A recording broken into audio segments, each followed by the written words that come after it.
Gray Caldwell savourait la dernière bouchée de son sandwich à la dinde, effaçait les miettes de son uniforme de travail alors que la brise printanière filtrait par la fenêtre de son camion, la cour logistique bourdonnait d'activités, chariots élévateurs, camions bip, soutenant le rythme du fret d'Ashton qui avait marqué sa journée au cours des 8 dernières années. Il froissa l'emballage du sandwich et le jeta dans le sac en papier posé sur le siège passager. Il restait 20 minutes de sa pause déjeuner, juste le temps de fermer les yeux. Son téléphone vibrait contre le porte-gobelet et le côté gris probablement une autre demande de livraison urgente. Il a attrapé le téléphone sans vérifier l'identification de l'appelant, Caldwell. « Bonjour, monsieur Caldwell. Ici Margaret Reynolds de Summit Valley Bank. J'appelle au sujet de votre prêt hypothécaire. » Gray fronça les sourcils. Avec quel prêt hypothécaire ma maison était associée, First Oregon. Une pause, monsieur. J'appelle au sujet du prêt de 400 000 $ ouvert il y a 3 mois. Nous effectuons des appels de vérification de routine. La main de Gray se resserra autour du téléphone. Il doit y avoir une erreur. Je n'ai contracté aucun emprunt récemment. Monsieur Caldwell, nos dossiers montrent qu'un prêt hypothécaire a été approuvé sous votre nom et votre numéro de sécurité sociale le 12 janvier. La propriété est inscrite au 1483 Willow Ridge Drive. Le ventre de Gray hocha la tête. C'était l'adresse de Dalila, la maison de sa belle-mère. C'est impossible. Sa voix s'est aiguisée. Je n'ai jamais autorisé aucun prêt, monsieur. Nous avons tous les documents signés dans nos dossiers. Eh bien, ces papiers ne valent pas l'encre avec laquelle ils sont imprimés parce que je ne les ai jamais signés. Son pouls battait à tout rompre dans ses tempes. J'ai besoin de plus d'informations. Qui a approuvé ce prêt? L'agent de crédit était Thomas Bailey. Voudriez-vous sa ligne directe? Oui, il a fait défiler le numéro au dos d'un reçu puis a demandé, et quel document avez-vous avec ma signature? Nous avons le contrat hypothécaire standard, le billet à ordre et l'acte de fiducie, tous portant votre signature et votre numéro de sécurité sociale. La bouche de Gray devint sèche. Je vous contacterai. Il a mis fin à l'appel et est resté immobile à regarder le tableau de bord où était affiché 100 000 $, son nom, son numéro de sécurité sociale, un prêt pour lequel il n'avait jamais signé. Une seule personne avait accès à toutes ces informations. Une seule personne ferait quelque chose comme ça. Le sandwich lui retournait dans l'estomac. Il a démarré le camion et est sorti de la cour sans pointer. L'après-midi. Les livraisons devraient attendre. Gray attendait dans le salon, le corps rigide sur le canapé, alors que l'horloge murale sonnait après 19h30. La maison était silencieuse, à l'exception du bourdonnement du lave-vaisselle, celui qu'il avait chargé avant de partir travailler. Ce matin-là, les phares ont balayé la vitre avant. La porte du garage s'ouvrit en grondant, puis se referma. Quelques instants plus tard, du linge flottait dans les sacs des grands magasins suspendus à ses poignets. J'ai acheté cette robe que je t'ai montrée la semaine dernière pour la moitié. Elle a cessé de remarquer son expression. Il voulait vérifier un prêt hypothécaire de 400 000 $ à mon nom. Le sac glissa des doigts de Linan. Elle le récupéra rapidement, évitant son regard. C'est étrange, ça doit être une confusion. C'est ce que je pensais aussi. Gray s'est levé et s'est avancé vers elle jusqu'à ce qu'il me dise que c'était pour la maison de ta mère. Le visage de Lennon rougit. De quoi parles-tu? Ne me mens pas, Lennon. La voix de Gray resta neutre. Le prêt est à mon nom, avec mon numéro de sécurité sociale, pour les biens de ta mère. Tu l'as signé. La voix de l'un s'éleva. Tu ne te souviens pas? Maman était en train de refinancer et tu as accepté de co-signer parce que son crédit n'était pas assez bon? Gray s'approcha. Je n'ai jamais rien signé. Oui, tu l'as fait. C'était ce soir-là, après le dîner chez maman. Elle a sorti les papiers. Je n'ai jamais signé de papiers hypothécaires chez ta mère ou ailleurs. Il maintint son regard sans broncher. Montre-moi la preuve. Montre-moi les papiers avec ma signature. Le sang-froid de Lennon s'est brisé. Les larmes lui montèrent aux yeux alors qu'elle reculait. Pourquoi tu fais ça? Tu me fais peur, je te fais peur. Gray rit sans humour. Tu sais ce qui fait peur? Découvrir quelqu'un ouvert seul en votre nom, découvrir que votre femme vous ment en face. Tu es ridicule. La voix de Linan se brisa. Je dois appeler ma mère. Elle va arranger ça. Oui, appelle-la. Dis-lui, je sais ce que tu as fait.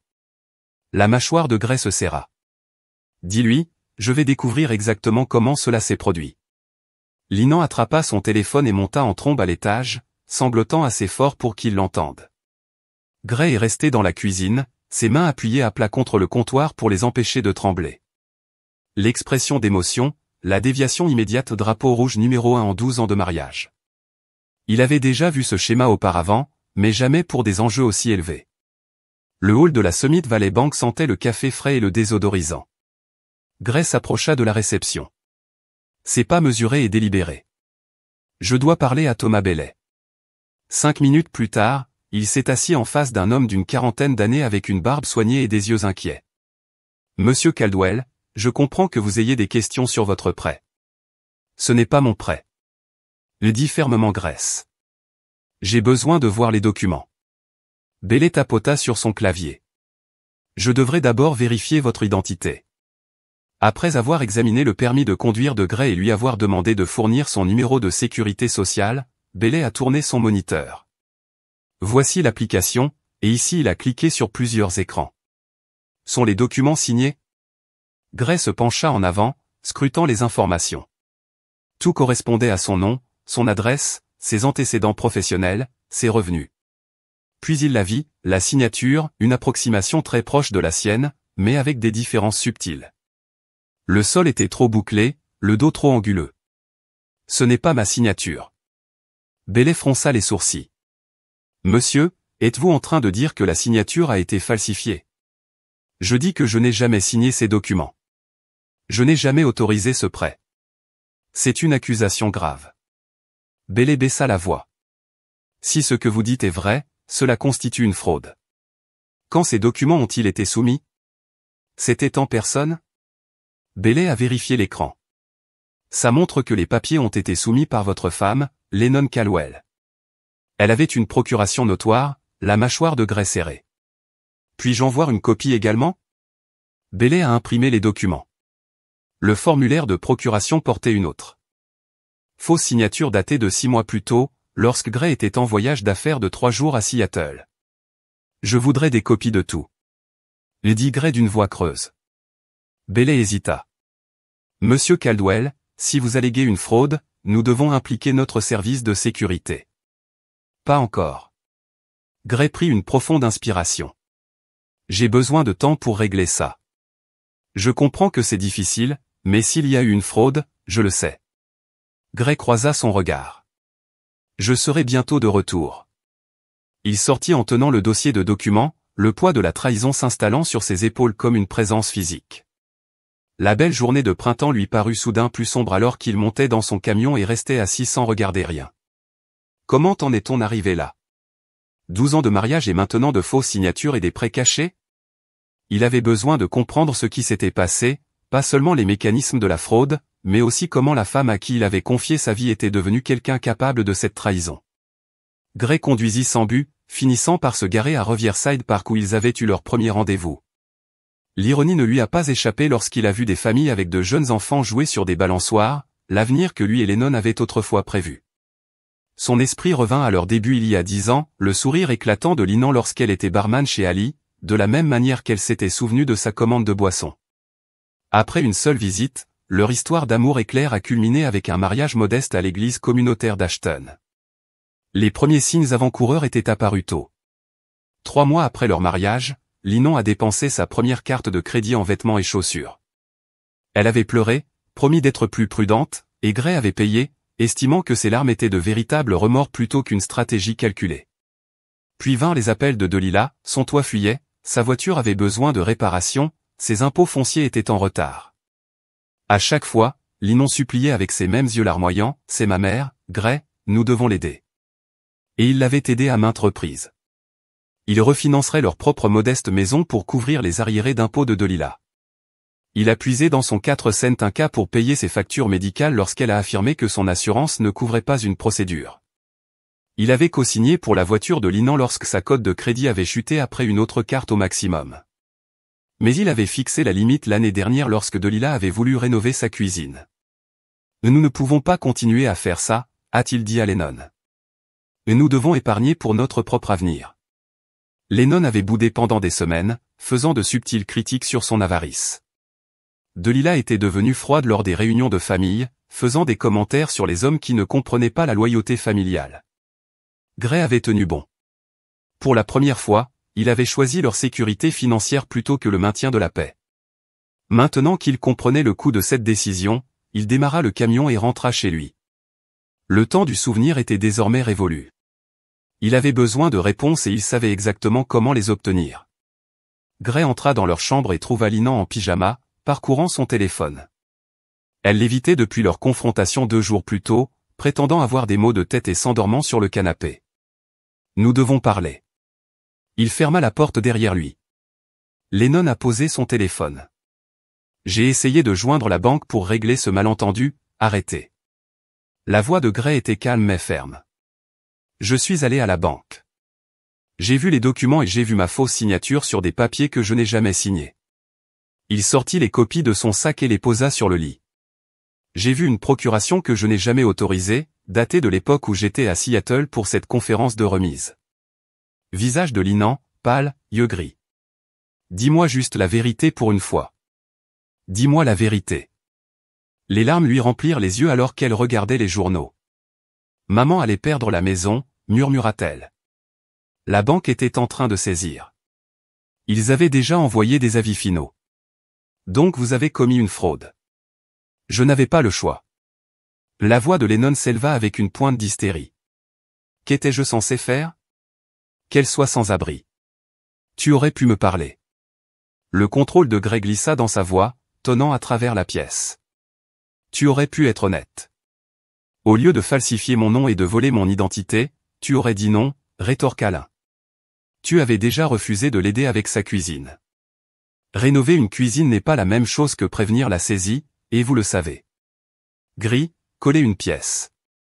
Pourquoi n'a-t-elle pas vendu, réduit ses effectifs, trouvé un emploi? Pourquoi la fraude était-elle votre première option? Ce n'était pas comme ça. Le nom a essuyé ses larmes, Rhett, le conseiller financier de maman. Il a dit que c'était le seul moyen. Le marché est très mauvais pour vendre en ce moment et maman est trop vieille pour recommencer ailleurs. Rhett Gray a répété le nom. Rhett Blandon, le courtier hypothécaire. Lena hocha la tête. Alors le conseiller financier de votre mère vous a convaincu de commettre une fraude. Gray secoua la tête avec incrédulité. Avez-vous une idée de ce que vous avez fait, de ce que cela signifie pour nous? Pour moi, ça allait être temporaire. Lennon a plaidé pour que maman demande un prêt hypothécaire inversé. Une fois que cela sera fait, elle remboursera celle-ci. Avec quel argent? Ta mère n'a pas travaillé depuis 10 ans. Elle a des investissements. Arrête de mentir. Gray frappa sa main contre le mur, faisant tressaillir Linan. Tout ce que tu dis est un mensonge, tout. Le silence tomba entre eux, lourd et définitif. Quand Gray reprit la parole, sa voix était étrangement calme. Tu m'as enterré sans pelle, Lennon. Vous avez pris mon nom, mon crédit, ma confiance, le tout sans arrière-pensée. Gris, s'il te plaît, je pars. Il se dirigea vers le placard et en sortit un sac polochon. Je ne peux pas rester ici. Où vas-tu? La panique perça la voix de Lennon. Loin de toi. Lennon le suivit dans la pièce pendant qu'il préparait ses vêtements et ses essentiels. Tu ne peux pas simplement partir. Nous devons résoudre ce problème ensemble. Gray ferma le sac et lui fit face. Il n'y a plus de nous. Tu t'en es assuré. C'était pour ma mère. Non, Gray a mis le sac sur son épaule. C'était pour toi. Ça a toujours été pour toi. Ce que vous voulez, ce dont vous avez besoin, ce qui vous fait bien paraître. Cette fois, tu es allé trop loin. Il sortit sans se retourner, ses sanglots résonnant derrière lui. L'héritier de la nuit de printemps s'est senti purifié en jetant son sac dans le camion et en s'éloignant de 12 ans de souvenirs et d'une trahison impardonnable. Jonas puis a ouvert la porte en pantalon de survêtement et t-shirt délavé des marines, une bière à la main. Ses yeux se plissèrent lorsqu'il vit le visage de Gray. Qui est mort? Mon mariage, Grace, se tenait sur le porche, sac polochon à la main. Puis-je rester ici pendant quelques jours? Jonas s'écarta sans hésitation. Masa et toutes ses bières dans le frigo. Gray déposa son sac dans la chambre d'amis et rejoignit Jonas dans le salon. La maison était meublée de façon spartiate mais propre, tout comme Jonas lui-même. 20 ans d'amitié signifiaient que peu de mots étaient nécessaires alors que Jonas lui tendait une bouteille froide et s'asseyait en face de lui. Envie d'en parler, ou préférez-vous vous enivrer en silence? Gray but une longue gorgée de la bouteille. Le nom a contrefait ma signature sur une hypothèque de 400 000 $ pour la maison de Delilah. Jonas a laissé échapper un petit sifflement. Jésus-Christ, ouais, comment l'as-tu découvert? Banque appelée pour vérifier. Je suis entré, j'ai vu les journaux. Jonas hocha la tête, son expression s'assombrissant. Qu'est-ce que tu vas faire? Je ne sais pas encore. Gray se pencha en arrière, la fatigue le frappant. Le divorce, évidemment, mais le prêt, c'est plus délicat. Vous n'envisagez pas de le payer, n'est-ce pas? Bon sang non. Gray secoua la tête. Mais je dois me protéger. Assurez-vous que cela ne me ruine pas. Jonas prit une gorgée réfléchie, le représentant Blandon étant impliqué. Les yeux de Gray se tournèrent vers le visage de son ami. Comment le sais-tu? Delilah, une petite ville, traîne autour de lui depuis des mois et les a vus à l'atterrissage plusieurs fois.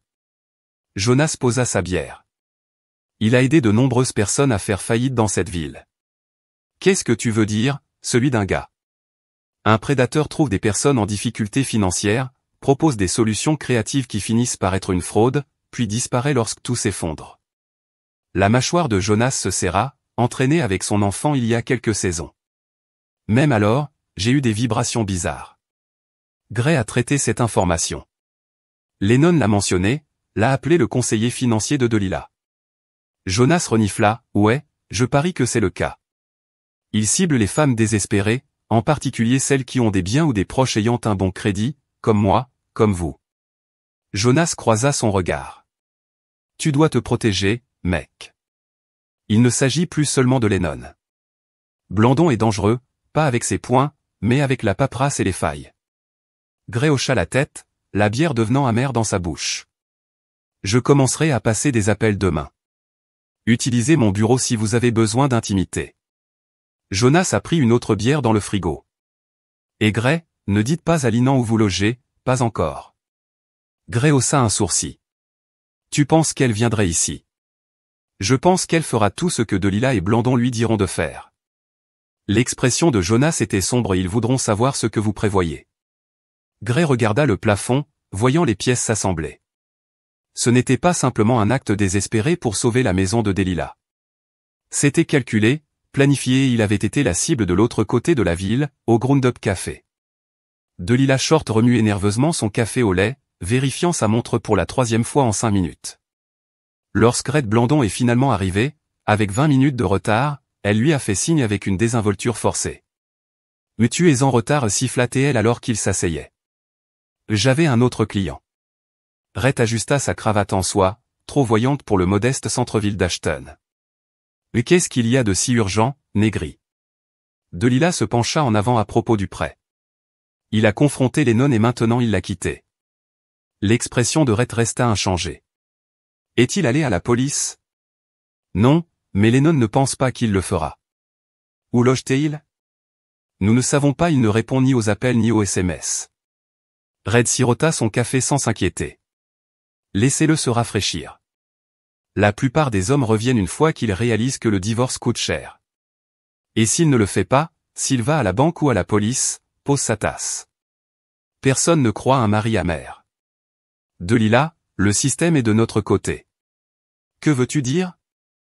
Je veux dire, les tribunaux voient ça. Tout le temps. Le mari réclame un faux lors d'une séparation. Ça colle rarement. Tu lui as tapoté la main. En plus, nous avons la procuration notifiée que Lénine a falsifié, que votre fille a fait notifier par un notaire légitime qui ne se souvient pas des détails. Le sourire rouge n'atteignait pas ses yeux. Tant que vous vous en tenez tous les deux à l'histoire selon laquelle Gray a autorisé cela, tout va bien. Les épaules de Delilah se détendirent légèrement. Et l'argent? La demande de prêt hypothécaire inversé est en cours de traitement. Red l'a interrompu. Cela va prendre du temps, comme je vous l'ai dit, mais l'opportunité d'investissement que vous avez mentionnée vous attend toujours. Le sourire de Red s'élargit. Fais-moi confiance, Delilah, dans 6 mois tu me remercieras, Gray sera revenu à Lennon en rampant, ta maison sera sécurisée et ces 400 000 $ se seront transformés en bien plus. Delilah hocha la tête, rassurée par sa confiance. Je devrais y aller. Lennon a besoin de moi en ce moment. Dis-lui de s'en tenir à l'histoire. Gray a signé les papiers, Rhett et Delilah se sont levés. Si Gray contacte à nouveau la banque, je dois le savoir immédiatement. Alors que Delilah se précipitait, Rhett restait à table en train de faire défiler son téléphone. Il a ouvert un message adressé à quelqu'un nommé Marcus Caldwell. Le chauffage pourrait nécessiter un nettoyage. Plus tôt que prévu, Gray est retourné au travail 3 jours plus tard, les yeux ombragés par des nuits blanches. Il avait répondu aux questions sur son absence soudaine en mentionnant vaguement des problèmes familiaux, mais la rumeur tournait déjà. Dans la salle de repos, il m'a versé du café assez fort pour enlever la peinture, en espérant que cela dissiperait le brouillard dans son cerveau. Tu ressembles à un tueur à gages. Annonça Maisie Train en entrant avec sa propre tasse. Le coordinateur de la logistique n'a jamais mâché ces mots, une des raisons pour lesquelles Gray l'avait toujours respecté. Merci pour la mise à jour, week-end difficile. Elle s'appuya contre le comptoir, ses yeux sombres évaluant le gris, haussa les épaules. On pourrait dire que Maisie a rempli sa tasse. Entendu. Vous êtes parti en milieu de travail vendredi. Pas ton style. Comme je l'ai dit, des problèmes de famille, elle a mélangé de la crème dans son café, ce n'est pas non plus votre style pour éviter les questions. Elle regarda autour d'elle pour s'assurer qu'ils étaient seuls. Écoute, tu n'es pas obligé de me le dire, mais si tu as besoin d'aide pour quelque chose, je suis plutôt doué avec les ordinateurs et les secrets. Gray l'étudia. Maisie travaillait chez Ashton Freight depuis 3 ans. Elle était intelligente, capable et, si l'on en croit les bavardages au bureau, elle avait grandi avec un père violent et une mère qui lui avait volé son identité. À 18 ans, elle a compris la trahison. Ce à quoi je fais face est compliqué. La plupart des choses le sont. Elle a siroté son café. Mon petit ami travaille à la Summit Valley Bank dans leur département de cybersécurité. Gray s'est figé, comment vas-tu? Petite ville, Maisie haussa les épaules. En plus, tu as laissé ton téléphone sur ton bureau. Quand tu t'es précipité dehors, j'ai vu l'identification de l'appelant. C'est une atteinte à la vie privée, absolument. Je ne conteste pas ce point. Elle rencontra son regard directement. Mais je vous propose de l'aide si vous le souhaitez. Gray a pesé ses options. Il avait besoin d'informations, d'alliés, et Maisie, malgré toute son audace, était digne de confiance. Si je te dis que ça reste entre nous, pas de potins, pas de rumeurs, de scouts, d'honneur. Elle a levé la main, même si je n'ai jamais été un éclaireur. Gray expliqua la situation et coupa les phrases, le prêt, le faux, la trahison. Maisie écoutait sans l'interrompre, son expression se durcissant. Je n'ai pas besoin de plus de détails sur Red Blandon Gray terminé et sur ce prêt, où est allé l'argent? Maisie hocha la tête. Je peux vous aider avec ça. Archives publiques, outils du dark web, j'ai accès à des choses que la plupart des gens n'ont pas, est-ce légal? Un demi-sourire. La plupart du temps, la question est, que veux-tu faire de ce que je trouve? Gray réfléchit à cela. Je veux me protéger et je veux la justice. Ce n'est pas la même chose, je sais. Maisie posa sa tasse. Donnez-moi quelques jours, je verrai ce que je peux déterrer. Alors qu'elle partait, Gray sentit quelque chose bouger en lui. Le choc faisait place à une colère froide et concentrée. Il ne se protégeait plus seulement. Il bâtissait un dossier, se préparait à la guerre, comme un homme aiguisant un couteau. Le cabinet d'avocat Catherine Wu occupait le 2e étage d'un ancien centre-ville victorien. Gray s'était assise dans un fauteuil en cuir en face de l'avocat qui lisait les documents avec un sillon entre ses sourcils. C'est une fraude scolaire, monsieur Caldwell, dit-elle, posant finalement les papiers, mais prouvez que ce sera compliqué. Pourquoi? Ce n'est pas ma signature. Parce que c'est votre femme qui a commis la fraude. A autorisé cela. Je crois que l'expression de Woss était sympathique mais réaliste. Le problème est que nous devrons le prouver.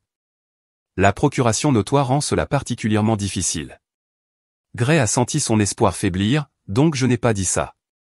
Wu a tapé son stylo contre cela, mais nous devons d'abord être stratégiques, signaler la fraude au bureau de crédit, oui, contre votre femme. Ajouta-t-il en voyant son expression. Troisièmement, nous recueillons des preuves. Quel type de preuves? Les communications concernant la banque de prêt, les dossiers de visite, les preuves. Vous étiez à Seattle lorsque la procuration aurait été signée. Courtise rétrécie et informations sur ce représentant Blandon.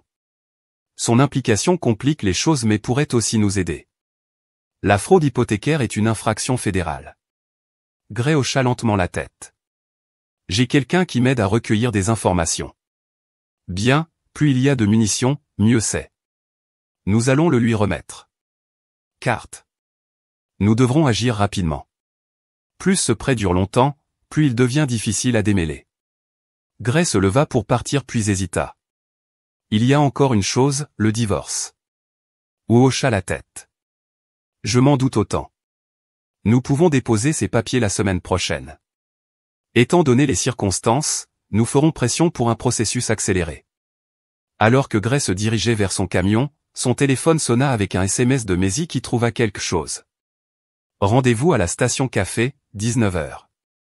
Il sentit le poids du couteau dans sa main et son tranchant devenait plus aiguisé. Gray a demandé le divorce un mardi matin. Mardi après-midi, Linan appelait et envoyait des SMS sans cesse. Mardi soir, des amis communs nous tendaient la main avec confusion et inquiétude. Est-ce vrai? A demandé Jeff, un ami de leur ligue de bowling, Lennon, en disant que tu l'as abandonné, que tu as été violente émotionnellement. Le rire de Gray ne contenait aucun humour. Bien sûr, elle est ce qui s'est passé, mec. Vous avez toujours l'air solide. Gray a mis fin à l'appel sans répondre. Le récit de Lennon ne l'a pas surpris, mais la rapidité avec laquelle elle l'a déployé l'a surpris. Elle essayait de contrôler l'histoire, de se présenter comme la victime avant que la vérité n'éclate. Le point 2 pourrait jouer à ce match ce soir-là. Utilisant un compte anonyme, Gray a posté sur Ashton Community Connect, le forum populaire de la ville, demandant conseil, si quelqu'un contrefait votre signature sur un prêt de 400 000 $, iriez-vous à la police ou essayeriez-vous de gérer le problème en privé? En demandant des perspectives juridiques et personnelles, pas de nom pour des raisons de confidentialité. La réponse afflue immédiatement, c'est un rapport d'usurpation d'identité. La police ne fera pas grand-chose. Si c'est la famille, trouvez un avocat qui ferait une telle chose. C'est criminel. Gray a regardé la discussion exploser, laissant tomber des détails subtils dans les commentaires de suivi, sans jamais mentionner de nom mais incluant suffisamment de détails pour que quiconque les connaissant puisse relier les points. Le matin, Lennon était à la porte de Jonas et frappait furieusement. Je sais qu'il est là-dedans, Gray, sors. Espèce de lâche. Jonas a bloqué l'entrée. Linge, rentre chez toi. Tu fais une scène. Il détruit ma réputation. Ce poste, tout le monde le sait. Il s'agit de moi. Quel poste? La confusion de Jonas était réelle. Gray ne le lui avait pas dit sur le forum communautaire. Le mascara de Linan était taché à force de pleurer. Il retourne toute la ville contre moi de l'intérieur. Gray écoutait sans se révéler. C'était exactement ce à quoi il s'était attendu. Le souci de Lennon était sa réputation, pas le crime qu'elle avait commis, ni le mal qu'elle lui avait fait. Après que Linan soit finalement parti, Jonas trouva Gray dans la cuisine, soucieux de lui expliquer de quoi il s'agissait. Gray lui a montré le message du forum. Jonas a sifflé, intelligent, pas de nom, mais assez de détails. Elle a lancé le premier coup de poing. La voix de Gray était plate, il disait à tout le monde que j'étais violent et maintenant les gens devinent la vérité. Jonas hocha lentement la tête. Le vent ne tourne pas assez vite. Gris, regarde sa montre. Je rencontre Maisie ce soir. Elle a trouvé quelque chose. Fais attention, mec. L'expression de Jonas devint sérieuse. Tu te souviens de ce que j'ai dit à propos d'eux? Blandon? Ce ne sont pas de bonnes personnes avec qui vous avez affaire.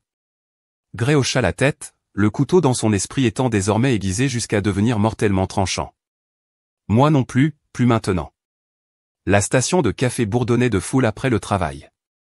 Gray trouva Maisie dans un coin au fond, son ordinateur portable ouvert et un deuxième café l'attendant.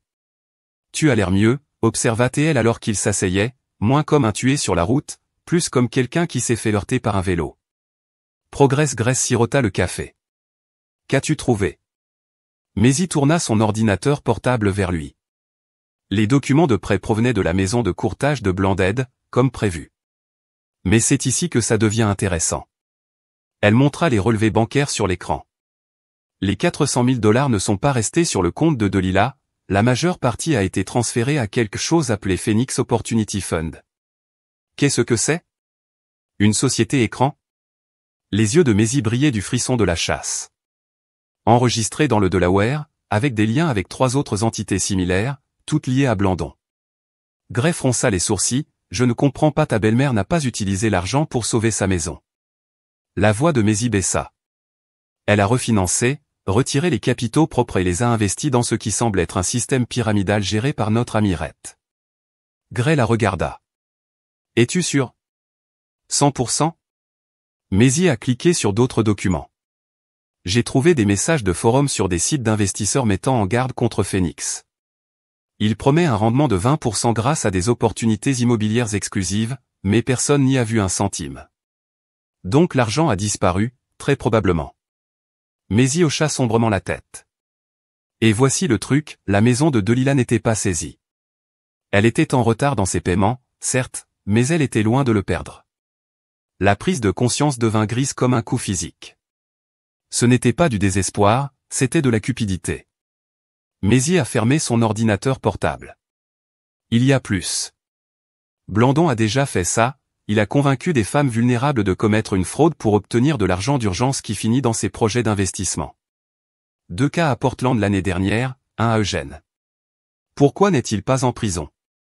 Les victimes étaient trop gênées pour porter plainte alors qu'elles ne pouvaient pas prouver qu'il était au courant de la fraude. Maisie haussa les épaules. Il fait attention à ce qu'il met par écrit. Gray absorba cette information, sa colère se cristallisant en quelque chose de plus dur, de plus froid. J'ai besoin de copies de tout ce qui est déjà compilé. Maisie lui tendit une clé USB. Qu'est-ce que tu vas en faire? Gray y a mis le lecteur dans sa poche. Gray a rencontré Catherine Wu le lendemain matin pour lui présenter les découvertes de Maisie. L'avocat a tout examiné avec une attention particulière. Cela change notre approche, a-t-elle déclaré. Enfin, nous ne luttons pas seulement contre la fraude, nous dénonçons également un modèle de comportement prédateur. Comment procéder avec précaution? Wu a tapoté la clé USB. Nous soumettons d'abord ces preuves au service des fraudes de Summit Valley Bank. Ils ont tout intérêt à poursuivre cette démarche. C'est leur argent qui est en danger, acquiesça Gray. Puis nous envoyons des copies de manière anonyme aux médias locaux. Le sourire de Wu était mince. Les banques détestent la publicité sur les failles de sécurité. Ils agiront rapidement une fois que les journalistes commenceront à poser des questions. Gray quitta le bureau de Wu et se rendit directement à Summit Valley.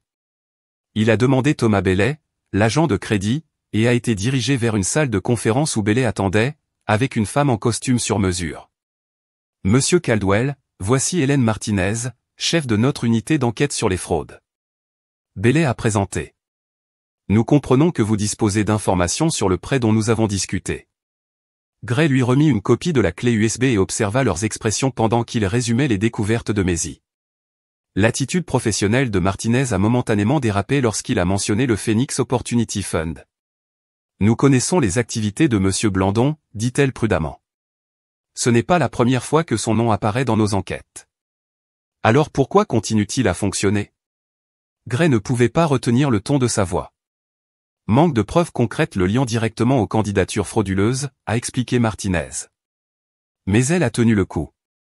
Le lecteur pourrait changer cela. Que se passe-t-il ensuite? Nous lancerons une enquête complète. Le ton de Martinez était coupé et efficace. J'aurai besoin d'une déclaration formelle de votre part refusant l'autorisation de ce prêt. Une fois que nous aurons vérifié ces documents, nous impliquerons probablement les autorités fédérales. Gray quitta la banque avec un sentiment étrangement calme. La première frappe avait frappé ce soir-là. Il a créé un compte de messagerie anonyme et envoyé des copies des preuves à 3 médias locaux, l'Ashton Observer Valley News Network et le plus grand journal de l'État, The Oregonian. La ligne d'objet disait, un réseau de fraude hypothécaire opérant dans l'ouest de l'Oregon. Dans une semaine. Le premier article semblait vague sur les détails mais mentionnait une enquête sur des pratiques hypothécaires frauduleuses présumées dans une maison de courtage locale. 2 jours plus tard, une pièce plus détaillée nommée directement Rhett Blandon. La panique interne de la banque était invisible aux yeux des étrangers, mais Gray recevait des mises à jour quotidiennes de Maisie, dont le petit ami rapportait des réunions d'urgence et des examens de documents dans tout le département des prêts. Le bureau de Red Blandon est temporairement fermé pour rénovation. Son élégante BMW a disparu du parking du country club. Le couteau avait trouvé sa marque. Gray restait calme, patient, regardant les morceaux tomber un à un. Le récit de victimes soigneusement construit de Linan a commencé à s'effondrer à mesure que les chuchotements se répandaient à travers Ashton. Ces récits en larmes d'abandon ont trouvé moins d'oreilles sympathiques. Alors que des rumeurs de fraude circulaient, Gray apprit par Jonas qu'elle avait commencé à éviter leurs lieux sociaux habituels, le bowling, le bar d'atterrissage et même son cours de yoga. Son isolement était auto-imposé alors que des amis reliaient les points du message du forum ou étaient simplement fatigués de ces histoires contradictoires. Le coup final est venu lorsque le centre médical Providence Ashton, où Lennon travaillait comme assistante administrative, l'a mise en congé administratif. Ils ont découvert que Maisie avait déclaré avoir parcouru son téléphone. Au déjeuner, quelqu'un a envoyé un email anonyme à l'administration de l'hôpital au sujet de l'enquête. Gray haussa un sourcil. Je n'ai pas fait ça. Moi non plus. Maisie haussa les épaules. Mais c'est une petite ville où le mot voyage. Ce soir-là, alors que Gray retournait chez Jonas, Lennon attendait dans l'allée. Ses yeux cerclés de rouge, son apparence échevelée d'une manière qu'il n'avait jamais vue auparavant. Qu'avez-vous fait ? lui demanda-t-elle alors qu'il descendait du camion. Ils m'ont suspendu. Les gens ne me regarderont même pas à l'épicerie. Je n'ai rien fait, Lennon. Gray garda une voix neutre. La vérité fait tout le travail. Quelle vérité ? Votre version tordue. Elle s'approcha, son sang-froid perdant. Vous avez retourné tout le monde contre moi, mes amis, mes collègues. Vous avez falsifié ma signature sur un prêt de 400 000 $. Les paroles de Gray traversèrent ses accusations.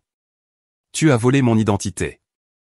Vous avez trahi ma confiance de la manière la plus fondamentale possible. Je l'ai fait pour ma mère. Non, Gray a croisé les yeux sur elle. Tu l'as fait pour que ta mère puisse investir dans le système pyramidal de Red Blandon. Il n'y avait pas d'urgence de saisie, juste de l'avidité et de la stupidité. Le visage de Lennon est pâle. Ce n'est pas vrai. Maman devait arrêter de mentir, Lennon. J'ai les relevés bancaires. Je sais où est passé l'argent. Gray la faisait passer vers la maison. C'est fini. La banque enquête. Les médias enquêtent. C'est juste une question de temps. Maintenant, tu ruines ma vie. Lennon lui attrapa le bras. C'est ce que tu veux me détruire ? Gray lui a doucement retiré la main. Tu as fait ça, Lennon, pas moi. Nous pouvons résoudre ce problème. Elle a plaidé le désespoir à chaque mot. Ensemble, nous pouvons dire à la banque que c'était un malentendu que vous changez d'avis sur le prêt. Au revoir, Lennon. Alors qu'il se dirigeait vers la maison, sa voix devint amère. Derrière lui, tu étais toujours un lâche, gris, qui s'enfuit au lieu de se battre pour nous. Gray s'est arrêté, s'est tourné. Je ne cours pas, Lennon, je me tiens enfin à me tenir debout. Il a fermé la porte, la laissant seule dans l'allée avec les conséquences de ses actions. 2 semaines plus tard, Gray a demandé une réunion par l'intermédiaire de son avocat. Catherine Wu a organisé une salle de conférence dans son bureau, un terrain neutre, pour ce qui serait leur dernière rencontre. Le nom est arrivé en premier, maintenant poli et a rassemblé son acte vulnérable, remplacé par une détermination cool. Delilah a suivi, serrant son sac à main de designer comme une armure. Gray est entré en dernier, plaçant 3 dossiers de manie sur la table avant de s'asseoir en face d'eux. Nous resterons près de la porte, un témoin silencieux. Merci d'être venu, Gray a commencé sa voix stable. Sautons les plaisanteries. Delilah a cassé, que voulez-vous ? Je ne veux rien de toi. Gray a rencontré son regard sans tressaillir. Cette réunion concerne ce qui va se passer ensuite. Est-ce que c'est le chantage ? Le lin a demandé, car si vous pensez que vous pouvez nous menacer, pas de menace. Gray a ouvert le premier dossier, juste des faits. Fichier numéro 1, une copie du document de prêt forgé ainsi que mon affidavit refusant l'autorisation. Le service de fraude de la banque a déjà vérifié que la signature n'est pas la mienne. Il a glissé le dossier vers eux. Aucune des femmes ne l'a touché. Fichier numéro 2, Gray a continué à ouvrir le deuxième dossier, une liste complète des investissements ratés de Delilah, dont 380 000 $ transférés au Phoenix Opportunity Fund, le programme pyramide de Rhett Blandon. L'argent a disparu. Soit dit en passant, le FBI a attaqué son bureau hier. Le visage de Delila drainé de couleur. C'est impossible, a promis Rhett. Il a menti. La voix de Gray est restée calme, tout comme vous m'a menti. Qu'y a-t-il dans le troisième dossier? Demanda Lennon sa voix. Petit, un procès civil vous nommant tous les deux en tant que défendeurs. Gray l'a ouvert pour révéler les documents juridiques à l'intérieur, fraude, vol d'identité, diffamation. Mon avocat l'a déposé ce matin. Le silence tomba dans la pièce. Les mains de Delila tremblaient. Le lin regarda les dossiers, sa façade craquant. Tu ne peux pas faire ça. Delila a chuchoté, nous sommes de la famille, nous étions de la famille. Grace s'est tenue jusqu'à ce que vous décidiez de mon nom, de mon crédit et de ma réputation étaient des dommages collatéraux acceptables pour votre programme Get Rich. Ce n'était pas comme ça. Le nom a protesté chaque semaine. C'était exactement comme ça. Le gris a rassemblé les dossiers. Des accusations criminelles sont examinées séparément par le procureur de district. Mon avocat sera en contact avec les dates de dépôt. Il se dirigea vers la porte, puis s'arrêta, se retournant pour livrer une dernière ligne. Vous pensiez que je serais votre bouée de sauvetage, mais je suis l'ancre maintenant. Alors qu'il sortait, Delila en colère sob et le silence stupéfait de Lennon l'ont suivi dans le couloir. La confrontation était terminée. La justice commençait. Le système juridique s'est déplacé lentement mais inexoratif au printemps et en été. Les conséquences des actions de Lénine et Delila se sont déroulées comme une symphonie soigneusement orchestrée. Lénine a été accusé de fraude et de vol d'identité, acceptant finalement un accord de plaidoyer pour éviter le procès. Les termes comprenaient l'approbation, le service communautaire et les conseils financiers obligatoires. Son emploi dans un hôpital a été licencié en permanence. Delila a déposé son bilan alors que le fonds d'opportunité Phoenix s'est complètement effondré. Les capitaux propres dans sa maison, Gray et Lennon de l'épargne retraite de Lennon ont disparu dans les poches des premiers investisseurs de Rhett, la structure classique d'un programme de Ponzi. Rhett Blandon a dû faire face à plusieurs actes d'accusation fédéraux. Son arrestation à l'aéroport international de Portland, tentant de fuir vers le Mexique, a fait la une des journaux à travers l'État. Le FBI a identifié 17 victimes d'un programme avec des pertes totales supérieures à 2 millions de $. Gray n'a pas assisté aux audiences ni suivi la couverture médiatique. Il avait fait ce qui était nécessaire pour se protéger et voir la justice rendue. Le reste, l'humiliation publique. Les conséquences juridiques se dérouleraient sans sa participation. Son procès civil s'est installé tranquillement. La compagnie d'assurance couvrant la responsabilité de la Summit Valley Bank a payé pour effacer son crédit et couvrir ses frais juridiques. Le divorce a finalisé à une vitesse remarquable, Lénine qui a renoncé à toute réclamation à leurs actifs conjoints en échange de Gray abandonnant certains aspects de la poursuite civile. À travers tout cela, Gray a maintenu son travail de routine, des dîners occasionnels avec Jonas, des randonnées de week-end dans les collines en dehors de la ville. La colère qu'il avait alimentée progressivement se transformait en quelque chose de plus silencieux, plus résolu, pas exactement la paix, mais la clarté. Il avait été testé, trahi, presque détruit par les personnes en qui il avait le plus confiance et il avait survécu. Plus que survécu, il avait prévalu. Les derniers fils de son ancienne vie ont coupé le jour où il a signé les papiers vendant leur maison. Le l'un avait emménagé avec sa sœur à Spokane, le laissant diviser leurs biens et fermer ce chapitre seul. Alors que les nouveaux propriétaires prenaient les clés, Gray sentit un poids soulevant de ses épaules. La maison qui avait été témoin de 12 ans de sa vie, à la fois les premiers jours heureux et la mère, et appartenait à quelqu'un d'autre. Maintenant, son passé était vraiment derrière lui. Gray a trouvé une petite maison sur le bord d'Ashton, où la ville a cédé la place aux forêts et aux collines vallonnées, 2 chambres, un porche enveloppant et suffisamment de distance de son ancienne vie pour respirer librement. Mais il a aidé à reconstruire son crédit, naviguant dans la complexité de la récupération du vol d'identité avec la même précision qu'elle a apportée à la logistique au travail. Son aide avait évolué en une véritable amitié, basée sur le respect plutôt que sur l'histoire partagée. Vous êtes presque de retour à votre score pré-Len, a-t-elle annoncé un jour, en passant en revue son dernier rapport. Encore 6 mois et ce serait comme si cela ne s'était jamais produit. Gray hocha la tête. Et financièrement peut-être. Mais il ferma son ordinateur portable. Les autres trucs prennent plus de temps. Je sais. Jonas est apparu régulièrement avec 6 packs et invitations au gymnase. Vous devenez doux, il s'était plaint, traînant du gris vers des séances de poids et des matchs de basketball. L'effort physique a aidé les nuits où le sommeil l'a échappé, lorsque la trahison s'est rejouée dans son esprit comme un film qu'il ne pouvait pas fermer.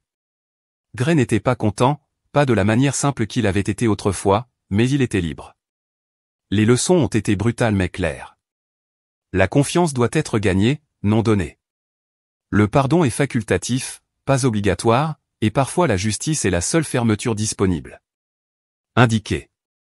Un soir, alors que l'été s'estompait au début de l'automne, Gray a déverrouillé le petit coffre-fort dans le placard de sa chambre.